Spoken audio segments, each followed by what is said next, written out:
Hey, Mark, what'd you learn about whiskey this year? That's a great question, Dan.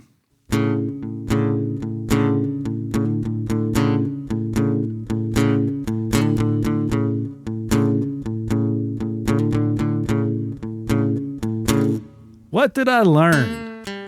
I learned I still like whiskey. Hey, that's something. Yeah. Good to confirm those things. Yeah, and I think I learned I like good whiskey. How about that? How about that? No big revelation. Yeah. But every year about this time, I take stock of what I did in the year with whiskey, because it's not a cheap hobby. No. And at some point earlier this year, I decided I wasn't going to buy any more pedestrian whiskey until I drank all the pedestrian whiskey in the house. Which is a lot. And there's still some of it here. Mm-hmm. But this is the first year I'm going to end the year with less bottles than I started with because of that. My God. And I think what I learned from it was I don't regret any of the times this year that I passed up a sale on an Elijah Craig small batch because it was $5 cheaper. But it did get me drinking a little bit more of the nicer stuff. Now, neither one of us have any of the unicorn stuff laying around. So I think next year is going to be fewer bottles, but nicer bottles. I like that. And, I only have one purchased regret, and that was the rare breed rye that you texted me, and it was like super on sale. Yes. And that seems like that violates, but that to me is not a pedestrian whiskey. That was a very nice whiskey that happened to be at an attractive price. Yeah. Yeah. Especially relative to the fact that a lot of local stores have really, they've gone up $10 or $15 on that bottle. Yeah. Just because of demand. So here's the question. So if in 2023 your goal is to buy fewer bottles but nicer ones, does that bring the price point up? It does, I think. Overall, I mean, obviously it's going to bring the average price point up. And again, I'm not talking about only drinking $200 bottles of whiskey. The bottle you mentioned, Rare Breed Rye, that's a good example. So define that's a good place to start. Then define pedestrian whiskey. That is hard because there's a lot of inexpensive bottles that are quite good. Yeah. For instance, for some reason this year, Baby Saz was available at the regular Sazerac. So I've got, I don't know, two more bottles, one open, two more, and then that store pick that you got for us. Price-wise, that's a pedestrian whiskey when you buy it, right? That's a $30, $35 bottle of whiskey. I guess I'm talking about things like I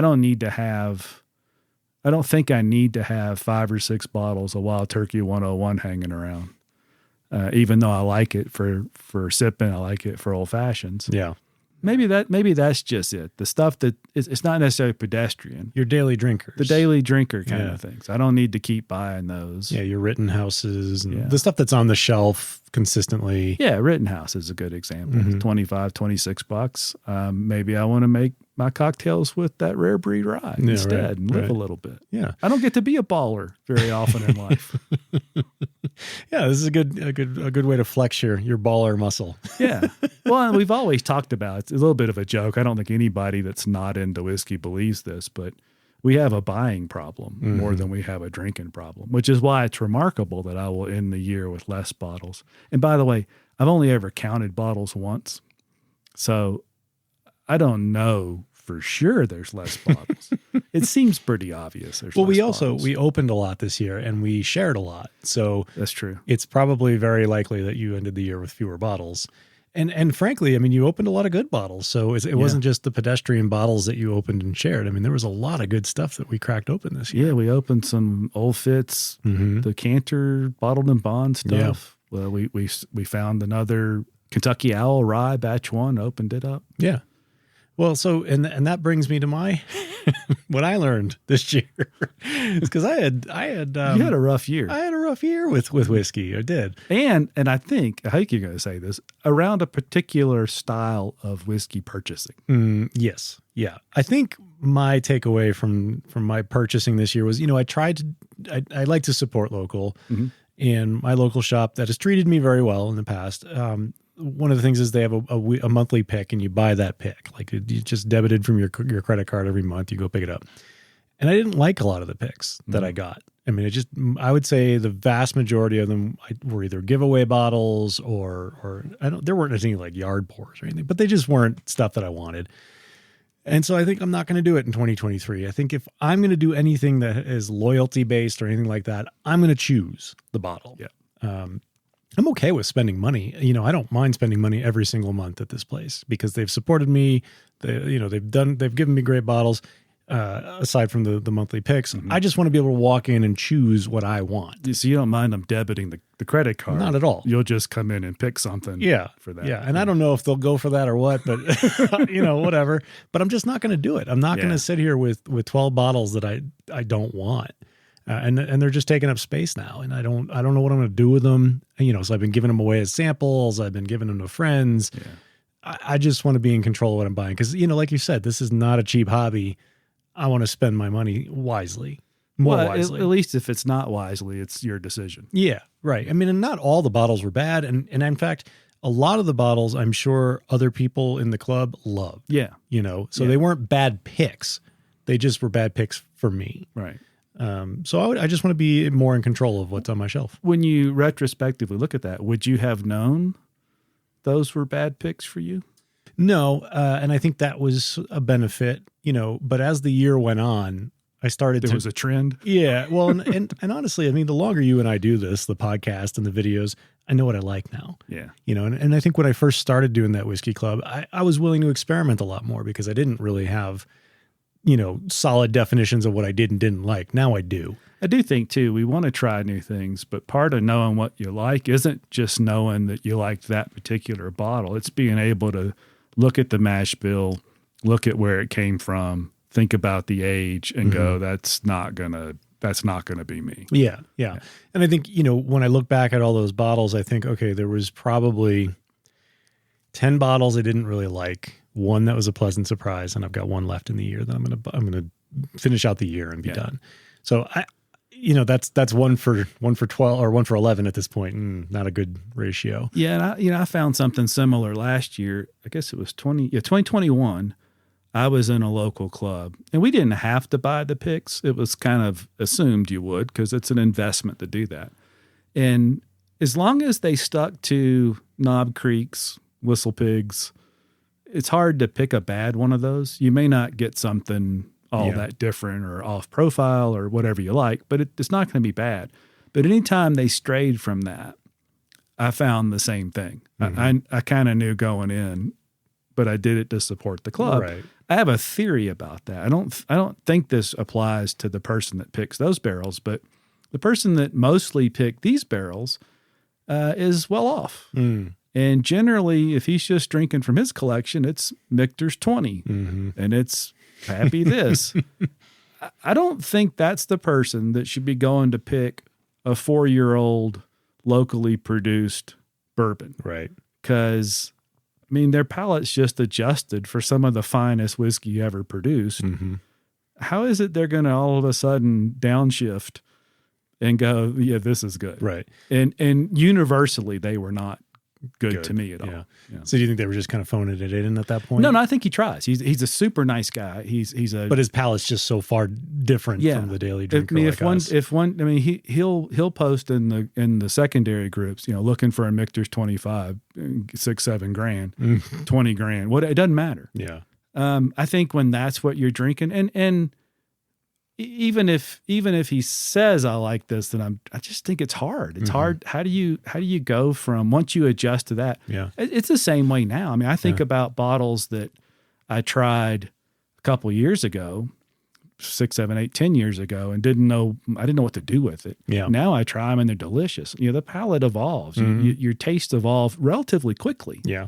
So I think it's hard for somebody like that to back up and then go pick a 5-year-old local whatever and actually find something that the people that don't have his palate or the luxury of drinking what he drinks to really enjoy it. And that's what I found. I just can't. I want to support. I need to if I take up a spot in that club. Right. I just can't. Yeah. I can't do that. The other thing I think buying smarter or being able to pick, I guess, is that it frees up money to buy bottles I know I like. And, you know, I know you're out of Booker's at 100 or 90 or whatever you decided was your number. Even though I just paid 110. Yeah. But shh, don't say anything. Yeah. But, you know, for me, I like Booker's. I drink Booker's. You know, if in the 100 range, I'm still okay buying it. 110, I'm on the fence.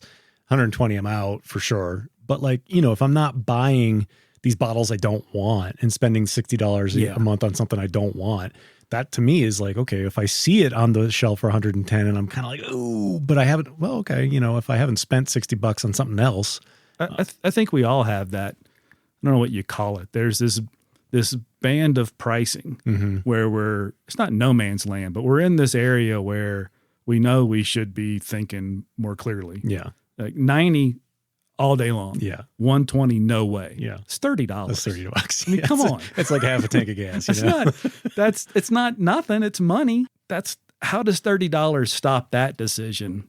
But if there was, you know, a handle of wild turkey that was $30 instead of 40, you wouldn't flinch. You throw that on. Yeah.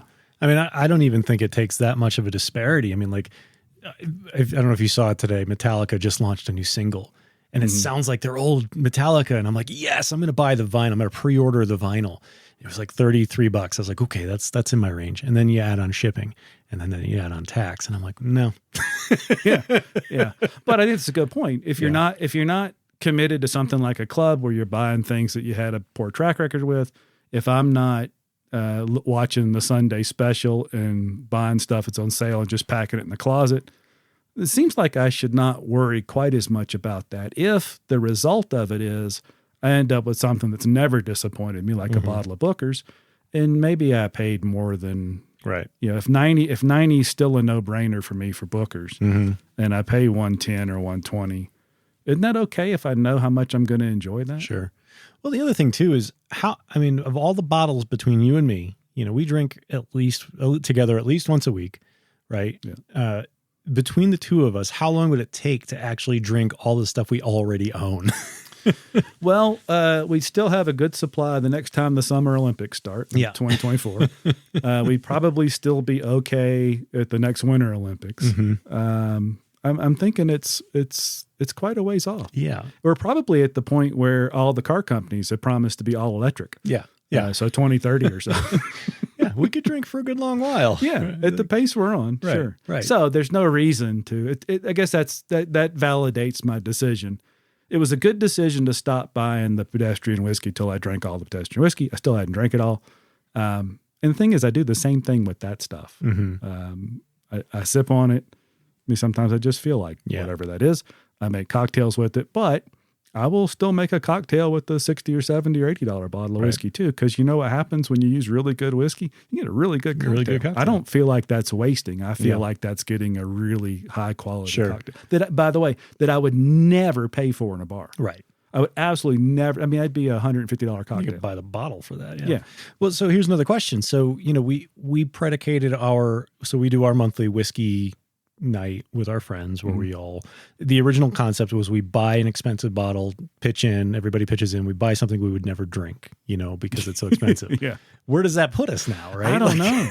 because last time we started discussing that for this month, like, well, we could spend $100 on a bottle, and you and I looked at the other and went, we do that all the time. Yeah, exactly. What's special about that? And so I said, let's spend $300. And then the other couple were like, ooh, we can't spend $100 for our share. Yeah. Like, well, where does that leave us? Right. We'll just bring what we got. Yeah. Yeah. So, I mean, that's the thing, right? So now we're at a point where have we ruined those pedestrian whiskeys for ourselves? And have we basically priced ourselves up? I mean, because, you know, we talk about practicality, right? Like we talked about, for years, we've talked about practical to practical still. Like what bottles are not expensive that you can buy, they're attainable. Have we priced ourselves upward? We have, but I don't think we've priced ourselves upwards to the unobtainium stuff. Again, I'm not talking about only drinking $100 bottles of whiskey. I'm talking about having Russell's Reserve single barrel bourbons open all the time. Right. They're not treats. That's what's open all the time. And I don't think I dislike the pedestrian whiskeys. There is a little bit. I mean, there is an improvement in my mind over as much as I like Wild Turkey 101. There's a significant improvement in that and a Kentucky Spirit. Right. there's an improvement to a Russell's Reserve single barrel. Right. I want that improvement. It doesn't mean I won't drink the other ones. I'm just not going to stockpile them. And when I need them, when I feel like I want a handle of 101 for making old fashions and stuff and sipping over ice in the summer, I'm going to buy it. Right. I'm not suggesting I never will. Right. It's just that I want to focus more on what I really want to drink rather than trying to save a few bucks. Right. Right. Yeah. And I guess the other question is, I mean, now we're looking at bottles that, you know, our thinking is let's spend $300 on a bottle for our whiskey. That's a treat, though, right? And that's a treat, right? But is there a point of diminishing returns? I mean, are we going to get that $300 bottle and then say, I could have gotten something else for $100? You know, that's usually been my experience. I haven't bought many $300 bottles, maybe 3 times that I paid that for it. Right. And one of those times I paid for it. It was a $120 bottle of whiskey. It's just they don't make it anymore. Right. So you can't get it for can't get it anymore. Yeah. So one of the times I did that was Kentucky Owl Batch 8 bourbon. Mm-hmm. It was really good. It wasn't worth $325. Sure. I would not do that again. Yeah. But yeah, we're going to have that. And we're going to have the same experience. I mean, every $300 bottle of whiskey is not a good $300 bottle of whiskey. Some of them are just bad whiskey. They just aren't tasty, or they don't fit my profile. Right. I think if I love Whistle Pig 10, but if I bought that Whistle Pig 18, it's got a high component of malted rye in it. I don't typically like malt. I'm sure I'd be disappointed in that. Yeah. So the same things exist. Mm-hmm. It's just the stakes are higher. Yeah. It's a much sadder event when you spend hundreds of dollars on a bottle that's no good versus, spend less on a bottle that's no good. Right. The Cream of Kentucky was a bad experience. At least it was a $75 bad experience and not a $150 bad experience. Yeah. If you watch our Friday live stream, Friday Sips Live, every Friday at 2:30 Mountain Standard Time, you'll know the Cream of Kentucky bottled in Bourbon and Rye was foul. It's awful. It was just awful. And it was my least favorite bottle of the year. So bad that I keep it on the shelf as a reminder. It keeps pulling it out. I mean, I don't know why you keep here, drink. I'm not drinking anymore. Yeah. No. I think that's dangerous. Yeah. That seems like that could really cause health issues. Imbibing that? Yes. Well, having it on the shelf, just seeing it and making myself viscerally angry.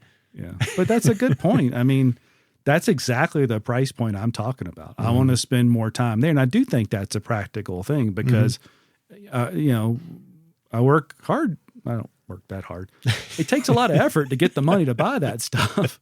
I'd rather spend $75 and really be excited about what I'm going to sip an ounce of on a Wednesday night than not. But it doesn't guarantee anything. Right. Moving up that notch, that's a perfect example. That bottle was $75 and it was undrinkable. Yeah. That bottle was my least favorite of the year. And that one made me angry that I spent $75. Usually if I buy a $75 bottle and I don't like it, that's one thing. This made me angry. This was a bad product. I felt similarly with the Hidden Barn Series 1, the very first one. Yeah. I've never... As much as I've had a very few bottles that I really don't like, I've never thought to myself, I want my money back. Yeah. I've been done wrong. Yeah. There's no way the people involved in Hidden Barn tasted that and released it and thought that was good whiskey. Yeah. I don't know what they were thinking. They weren't thinking that. There's just no way. Right. Yeah. So, I guess the takeaway is just be more purposeful about what we're buying this year. Yeah. This coming year. Yeah. So I'm staying on my train of I'll buy, we'll call it pedestrian whiskey. When I need it for something. Other than that, I'm going to buy, and I guess by default, that means I do not intend to stockpile whiskey. And I have some examples of what was pedestrian whiskey at the time that I bought, not a lot of, 6 or 7 bottles of that I have now that are now priced double that. Henry McKenna Bottled and Bond is a good example. You don't like that. I like it. I like it a lot. But my average cost on those 8 or 9 bottles is probably $30. Yeah. And now, you hardly ever see them. Some people are paying $100 for them. They're at least $50. I'm going to start shopping here. Can I get a loyalty program here at your house? I think you already have. I think I already have one. But that does mean I'm not going to stockpile stuff. And I'm okay with that. Yeah. Frankly, I'm sure there are whiskeys for sale today that in 10 years will be like Old Wild Turkey is now. It's very valuable, but there's not that many of them. Yeah, I think we're experiencing a change in the whiskey based on the change in the crops. I don't think the grain's as flavorful as it was 20 years ago. I don't think there's a bottle right now that you're going to buy for 25 or 30 bucks that somebody's going to pay you $1,000 for in a few years. I could be wrong, but I also know I can't time the market. I've proven that in multiple ways over the years. So I just choose not to try and guess those. If I like something and there's a chance, like Distiller's Cut, I really like that. They said it was going to be a limited thing. It was a limited thing. I have a handful of them left. That's nice, but how often is that going to happen that you buy $20 bottles that you really wish you'd bought a pile of? Right. I mean, you got to invest in every $20 bottle that comes out to hit that big one. Yeah, or just have some kind of inside track that I don't have. So, and I'm not much of a stockpiler except for Booker's. I mean, and even the Booker's, I drink them. So I don't have that. I get anxious when I see multiples on my shelf. Except for Booker's, because I drink Booker's. Well, the only thing I really have now is the Distiller's Cut, some McKenna Bottle and Bond, and some Eagle Rare, and some Weller Special Reserve. Yeah. Oh, and some Weller, some OWA. This could go on for a while. No, that's it. I think that's it. Yeah. I got a handful of Lagavulin 8s that when they first came out, they were always on sale and they're delicious. It's funny. I brought a bottle of Eagle Rare to Thanksgiving this year, and I opened it, and everybody's like, "Oh, you sure you want to open that?" I was like, "Yes." Like, why? It's like a relief for me to open that. Yeah. I have 2 more at home. I don't, this is why I bought them. Well, that's another good reason to not stockpile stuff. And again, I guess if I had the budget to go after things that really are valuable, that's different. But it's the same reason I don't have beautiful art hanging in the house, because I don't have that budget to do that. So right. I think the best thing, the most practical thing to do is to focus on the whiskey that is very enjoyable. It's that's what we've been saying, that whiskey you can buy today on a shelf, pretty much any store. It's 80 or 90% as good as this stuff that seems unobtainium. I still think that's true in a lot of cases, not always, but it's often true. But also, I mean, another key point here is that we went through this multi-year journey of tasting everything. Yeah. And that was useful for us. Sure. It was very enjoyable. Yeah. And so it's not to say that we did that and we're like, no, it was all terrible. No, I mean, that was a very purposeful journey for us, and we got to taste everything. And now we know, we know what our good investments are. We know now. Yeah. We know at this point in time what we believe those things to be. And even that said, we did a podcast a long time ago, the Desert Island brand. If there's only one brand you could drink forever. And I picked Wild Turkey. I'd stand by that. Yeah. Even if something happened and I couldn't buy $85 and $90 and $75 bottles, if I had to drink Wild Turkey and that was it, 101 even, I'd be pretty happy with that. It's not the worst thing in the world. I think I picked Beam, but I think I would switch now to Turkey. You didn't pick Beam. You picked Barrell. You cheated. Did I? Yeah. I don't remember that. It was a good thing, but it was a long time ago. We did say brand, not distillery. Oh yeah, because he was putting out a lot of good stuff at that point. He still does. Yeah, but I actually haven't bought a bottle of that in quite a while.